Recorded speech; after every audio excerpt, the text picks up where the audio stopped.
Thank y'all for being here today.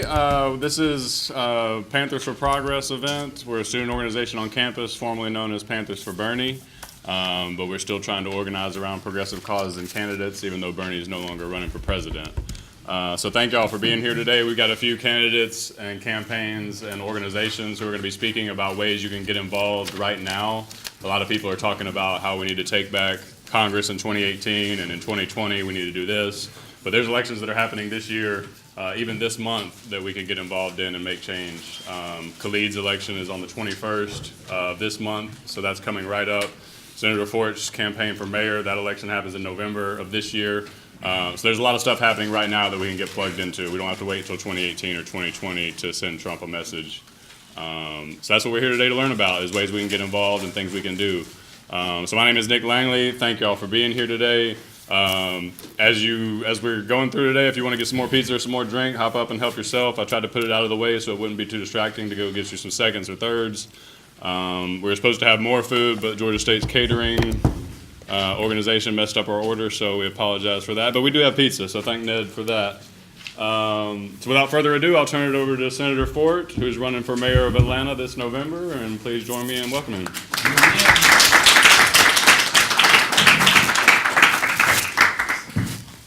I've been, in one way or the other, running for mayor for a couple of years now. And I've officially been running since November 8th or 9th. And I've been to a lot of events. I go to probably more places than any other elected official in the city of Atlanta.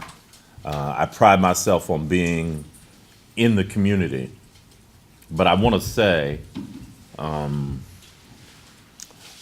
than my church, this is as important a place to be as any place for me, and I mean that very, very seriously.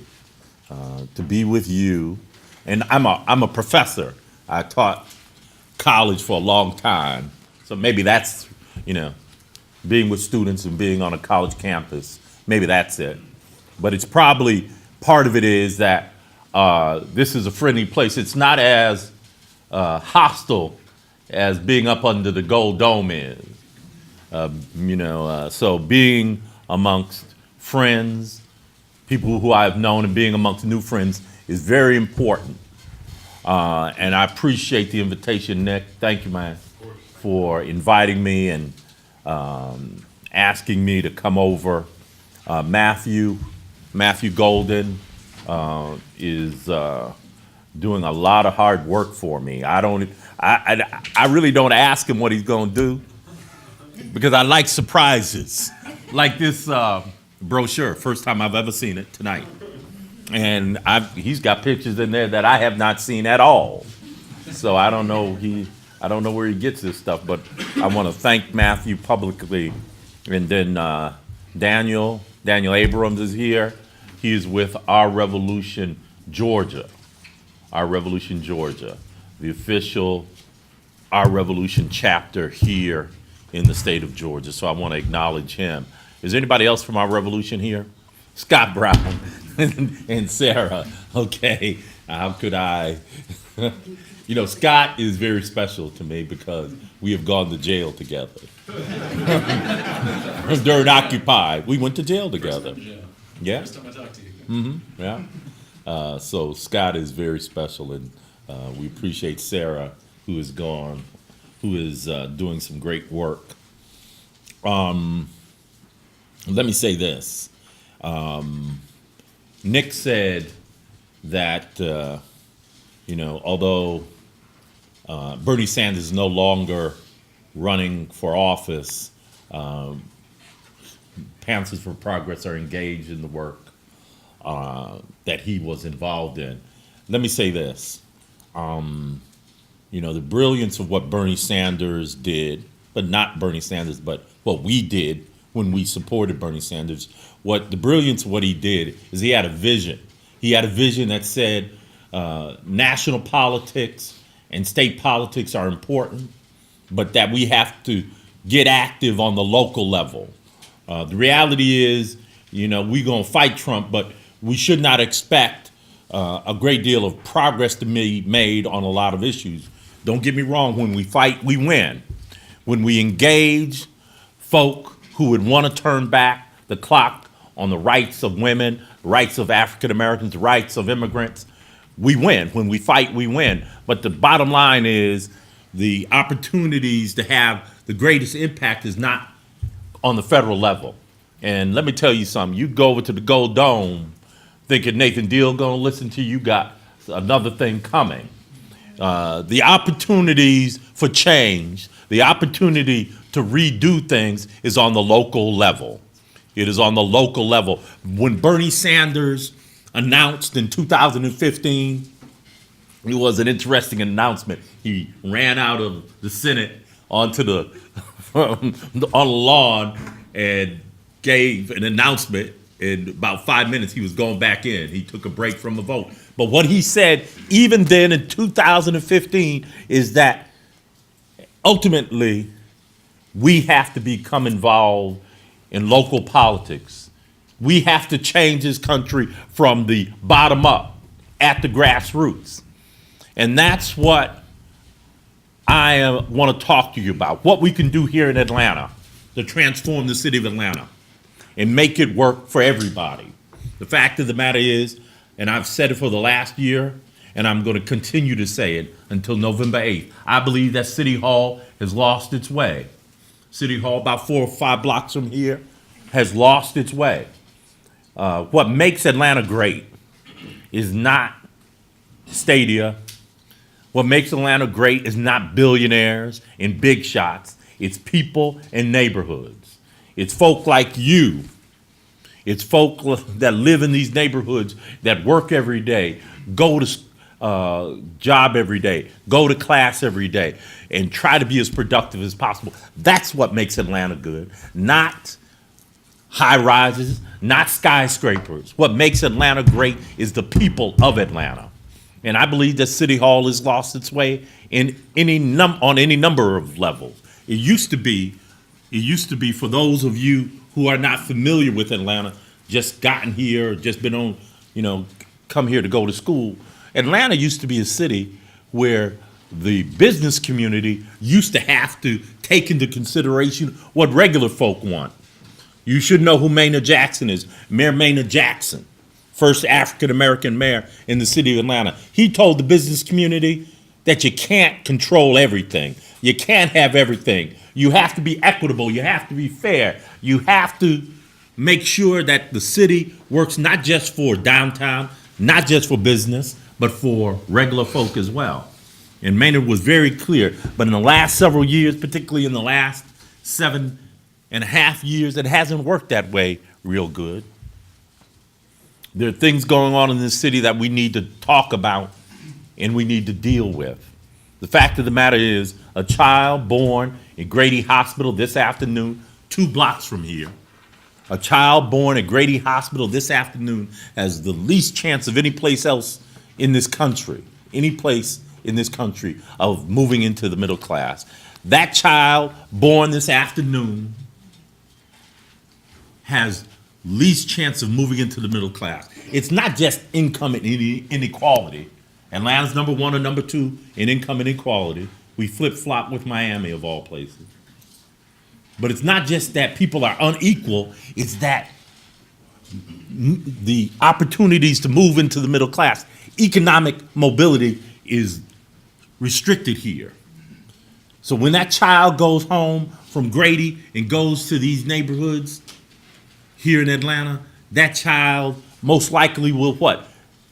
Remain poor for the rest of their lives. That's not the Atlanta I want. That's not the Atlanta that we should stand for. I don't think it's the kind of Atlanta that you want. We have an opportunity to change that.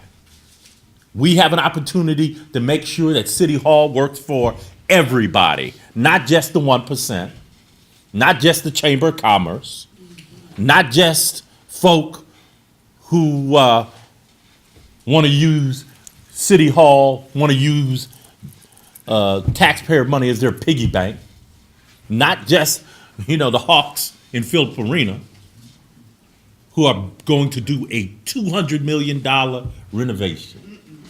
200, no, listen to this. $150 million is coming out of City Hall. $150 million is being paid by the citizens of the city of Atlanta. The Hawks are putting in $50 million. Ray Charles could see that's not fair. You don't have to be a genius to understand that's a scam, that's a ripoff. 153 to 1, public money, city money. Public money, private money. If they had a plan for revitalizing the area, creating affordable housing with it, maybe that would be all right. But no affordable housing, no plan for employing people, just greed, So that is unacceptable. So we have an opportunity, because this is less about me being elected mayor than it is about creating a movement. A campaign is good. I've been in campaigns for 30 years. But I want this to be a movement of real people standing up for what they believe in. And that's why I wanted to come over here and enlist you and ask you to be a part of this movement. The establishment is worried, folk. The establishment is worried. I got lobbyists over the state capitol coming to me and telling me, Fort, these folks are a little bit worried about, they didn't think you was going to come so strong. They didn't think you was going to be this rough. I try to tell them, we're going to come so hard, and we're going to speak for people who have not had anybody to speak for them for so long. We're going to mobilize an army of progressives in this city that hasn't been seen before. And that's why, y'all are so important. Y'all are so important. If you want to become a part of something bigger than yourself, one of the things that's very true is that everybody wants to be a part of something that's more important than just themselves as individuals. Do you agree with me? People want to become a part of something larger than themselves. And that's what being a progressive means. Being a part of a struggle to change, to help other people. We only become great when we do what? When we help other people. And so that's what this campaign is about. I made some proposals, one of the things, by the way, that gratifies me so much is that we're driving the conversation. Because usually in Atlanta, campaigns for mayor are about one or two things. I'm next in line, and I want to hire 2,000 police. Seriously, that's usually what campaigns are about. We're talking about real issues that affect people's lives, and I've been blown away. The other people who are running, my opponents, are stealing my stuff. They're stealing my stuff. I'm talking about income inequality and income mobility, and the man from Bain Capital who was running started talking about income inequality. I said, no, he didn't. Took my stuff. And I said afterwards, man, do you just want me to give you my speech? Folk who have not walked the walk, they talk the talk, but they're not walking the walk. And they'll be just like, Trump is something else. Because he talked about not changing Social Security or Medicare and Medicaid. And look what he did. He's got the knife out. I feel, when I see these guys talking about income inequality, income mobility, neighborhoods, and all of that, I said, do you think they can be trusted? Or you got some other folk who are talking about decriminalization of marijuana, pre-arrest diversion programs, which I'll talk about a little bit. And then they proposed it, and then they walked away from it after the business community told them to be quiet and sit down. I wish they would try to do that with me. Because we're not going to be quiet. We're going to march through Atlanta, and we're going to make this city a city that works for everybody. Let me talk about some issues, and then I can take some questions, Nick. Let me talk about some issues. You see in one of the brochures several things, several issues, and I want to talk about 2 or 3 or 4 of them. One, decriminalization of marijuana. Why is that important? Because although I think Matthew got one thing wrong in the brochure, African Americans make up about 50% of Fulton County, and it's not 87%, but I think it's 93% of the arrests for marijuana possession are African American. It is the gateway to mass incarceration. And don't tell me you want to change the criminal justice system, but don't want to change marijuana laws. We want to decriminalize it. If little bitty Clarkston can do it, if DC can do it, we can do it here in Atlanta, and we will do it here in Atlanta when I am elected mayor. The reality is that, and I was talking to a cop, and I can't use his name, but I was talking to a cop, African American cop, who is big and bad, and we were talking. He says, Senator Fort, they don't stop cars in Buckhead and put people's faces in the concrete and call the drug dogs in Buckhead, but they do it in Southwest Atlanta. And, that's just the reality. It's got to stop. It is the morally right thing to do, but it is the fiscally right thing to do. Georgia spends, now listen now, $310 million a year to prosecute folk for possession of marijuana. That's crazy. What could we do with $300 million in neighborhoods, helping young people? We could transform the state with $300 million. So we're going to decriminalize marijuana. Anybody who says it can't be done, just watch.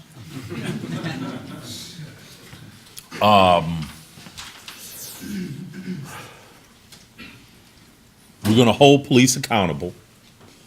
We're going to implement community policing based on this premise that you cannot talk about stopping crime unless the community does what?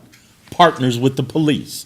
Where it works best, where police accountability works best, is when the police buy in to the reforms that you are working on. We've got to have that, So community policing, because otherwise communities believe what? That the police are just an occupying force. In 2006, after the murder of 90-year-old Katherine Johnston by a rogue APD officer, in 2006 the community demanded a civilian review board to hold police accountable. That civilian review board is nothing but a paper tiger at this point. It's not effective because the chief of police can refuse to cooperate with an investigation. Or what happens often is when there's a shooting, the police say, we can't cooperate because there is an ongoing investigation, which is just a ploy not to release information to the public. So my point to you is the civilian review board, police accountability, community policing is absolutely critical. That's what we'll do here in Atlanta. The next chief, whatever chief is in place when I become mayor, will understand that. Because civilian review boards work best when the police buy into them. Third thing I want to talk about is education.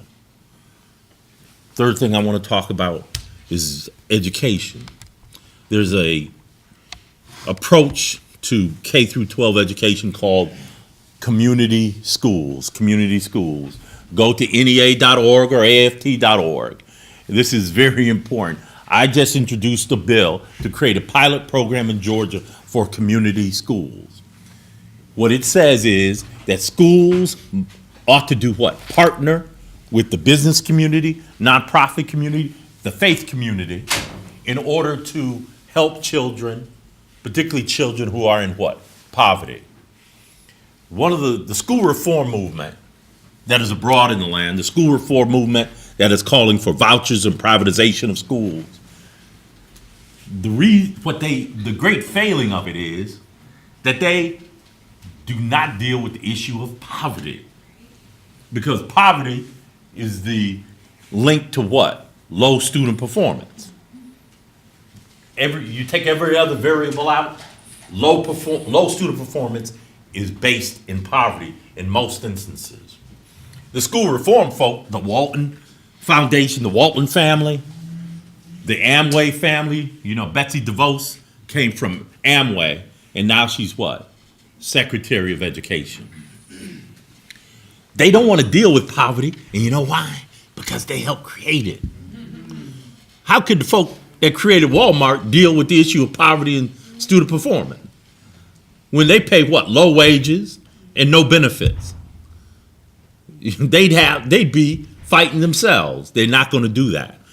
Community schools is different because it for example, you should know, if you don't already, that after that free breakfast and that free lunch, many children in this city don't get another meal until when? The next morning.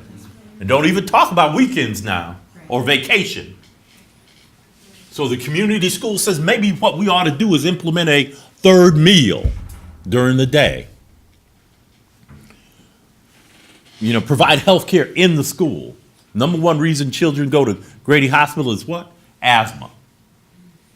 And if you go to Grady, has anybody here gone to Grady Hospital? If you go to Grady, you're going to be there how long? All day. Right? So I took a friend to Grady once. He got hit by a car. I think he had MS. Got hit by a car. He stayed in Grady before they saw him at least 14 hours. So a child going to Grady for asthma is going to be there, is going to miss the entire day of school. Having a health practitioner in the school is one solution to that. Then on the other end is free tuition to a 2-year school for any child who graduates from high school in the city of Atlanta. Absolutely critical. Because that is, a 2-year degree is the baseline in this country for education. It used to be what? A high school degree. Try to get a life-sustaining job with high school degree. So 2-year tuition-free college in Atlanta. Boston is doing it. I think San Francisco is implementing it. Kalamazoo, Michigan did it. We can do it in Atlanta, and we will do it in Atlanta when I become mayor. But it's not so much me becoming mayor. When I become mayor, we all become mayor. Because my agenda is coming from the people. I had a presentation on the pre-arrest diversion pilot program, not only diverting marijuana arrests, but also, making sure that mentally ill people who get arrested get what? Services. Rice Street the Rice Street jail should not be the largest mental health facility in the state. We ought to make sure that people who are in the criminal justice system who have mental health issues are what? Treated. So when they presented this stuff to me, I said, cool, this is all right. Now I got a program. Now I got a piece of my platform. I stole their platform and made it a part of what? Part of mine.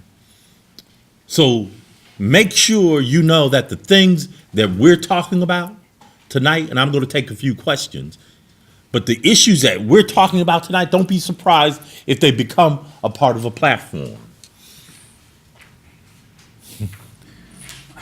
I believe that this election on November 7th is a critical election.